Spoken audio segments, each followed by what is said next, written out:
நம் அனைவரையும் மதீனத்துல் முனவ்வரா, எந்த ஊரில் நபிகள் நாயகம் ஸல்லல்லாஹு அலைஹி வஸல்லம் அவர்கள் வாழ்ந்தார்களோ மரணித்தார்களோ அப்படிப்பட்ட ஊரில் அப்படிப்பட்ட இடத்திற்கு வரக்கூடிய பாக்கியத்தை அல்லாஹ் தஆலா நம் அனைவருக்கும் கொடுத்திருக்கிறான். நாம் மிகப்பெரிய பாக்கியவான்கள், பாக்கியசாலிகள்.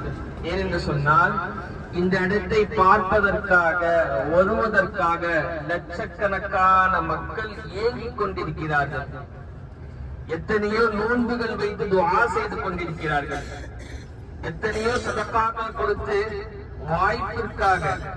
கனிமிக்கு கனவான்களே, யாருக்கு அல்லாஹ்வுடைய நாட்டம் கிடைக்குமோ அவர்கள் மட்டும்தான் இங்க வர முடியும். அல்லாஹ் நம்மளை தேர்ந்தெடுத்திருக்கிறார். யாரும் நம்மளை தேர்ந்தெடுக்கவில்லை. பணத்தை கொண்டோ நம்மளுடைய திறமையை கொண்டோ நாம் இங்கே வரவில்லை. அல்லாஹ்வுடைய நாட்டத்தை கொண்டு நாம் இங்கே வந்திருக்கிறோம். அதனால் நாம் பாக்கியவான்கள். அல்லாஹ் தஆலா நம்மளுடைய உம்ராவை கபூல் செய்வானாக. அல்லாஹ் தஆலா